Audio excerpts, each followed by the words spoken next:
You are watching Beyond the News. Like, comment, and subscribe. Hail up, hail up, hail up, hail up, hail up. I want to talk about CMR situation. Now, I've been listening and I've been watching so many different takes and so many different opinions about the situation. And I've gathered a few things. One, a lot of people are triggered by the sensitivity of the situation because we're dealing with a child, and I totally understand. A lot of people are triggered. Yeah? Two, we're dealing with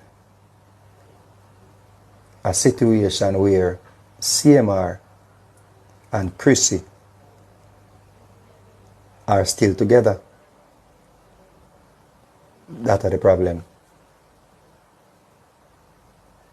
Because CMR and Chrissy was not supposed to be together for this to happen. What they're claiming happened. Keyword, what you are claiming happened. Chrissy and CMR was not supposed to be together for this to happen. So, Hey, Chrissy getting somebody so blame today too. we're gonna deep dive into a really messy situation. Sounds intriguing. You know how I love a good messy situation. Yeah, this one has it all. Yeah. A popular YouTuber, a serious criminal charge, the internet going wild. And to top it off, we've got dancehall artist Mr.Vegas weighing in with a pretty unexpected take. Oh, color me intrigued. Who's the YouTuber and what do they do? All right, so the YouTuber is Cushing CMR Carter, and he was recently arrested in Florida. Florida, huh? What was the charge? The charge is lewd or lascivious molestation. But get this, the alleged victim is over 18. Over 18. So legally an adult. Exactly. But you know the internet, right? It kind of went into overdrive anyway. Lots of talk about the charge, lots of opinions flying around. Makes sense. It's a sensitive situation. Even though the person involved is legally an adult, it's still raises eyebrows. Definitely. And then Mr. Vegas jumps into the mix. Yeah. He releases a video, starts out by saying a lot of people are triggered by the sensitivity of the situation because when dealing with a child, and I totally understand. Dealing with a child, interesting choice of words considering. Right, especially considering the alleged victim is, again, legally an adult. So, but, he's tapping into a very real sentiment. People are reacting as if a minor is involved, even though legally that's not the case. I see. So he starts by acknowledging the public's, emotional response. Then what? Where does he go with it? Then he kind of goes off on a tangent. He starts focusing on the fact that Cushing is still with his wife, Chrissy. That is an unexpected direction. What's his point? Well, let me see if I can find the exact quote. Here it is. He says, "We're dealing with a situation where CMR and Chrissy are still together. Dat problem. Because CMR and Chrissy was not supposed to be together for this to happen.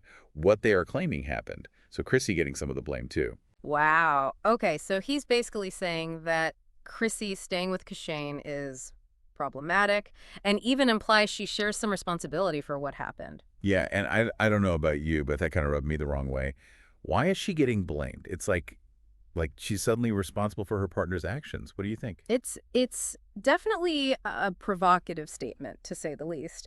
And it raises some interesting questions about societal expectations, especially when it comes to women in relationships. Like what kind of expectations? Well, think about it. There's this almost unspoken pressure on women, this idea that if something goes wrong in the relationship, if the partner does something wrong, then the woman is somehow at fault for not seeing it coming or for not leaving sooner. Yeah, I see what you're saying. It's like she's supposed to have some kind of, I don't know, sixth sense or something.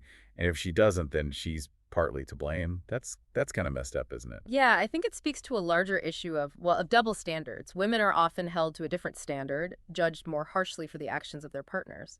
And in this case, it's like we're not even talking about the actual allegations against Cushing yet.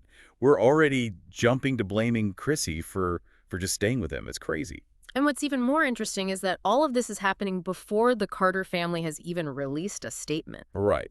All we know is that Cushing has been released on bail, but the court of public opinion is already in session, and it's not looking good for anyone involved. It's definitely a a very complicated situation with lots of layers. On one hand, you have the very serious allegations against Kushain, which need to be addressed, and on the other, you have this whole societal reaction that's targeting Chrissy for, well, for simply being his wife. It makes you wonder, what does it say about us as a society that we're so quick to judge and blame, especially when it comes to women in these situations? Something to think about, for sure. Absolutely. I think this case and the reactions it's generating really force us to confront some uncomfortable truths about how we view relationships, how we assign blame, and how those perceptions can be shaped by, well, by societal expectations and even gender bias. And that's what makes this deep dive so fascinating, right? It's not just about the facts of the case. It's about what those facts reveal about us, Yeah. about our collective biases and assumptions. Hmm. It's a mirror reflecting back on society, showing us what we need to examine and maybe even change. Beautifully, Pret. I think that's a perfect place to leave our listeners with that thought in mind. What do you think? Is Mr. Vegas's commentary fair? Does it resonate with you? What does this entire situation say about societal expectations of women? So much to unpack there. Thanks for listening, everyone, and we'll see you on our next deep dive. Until then, Bye. bye.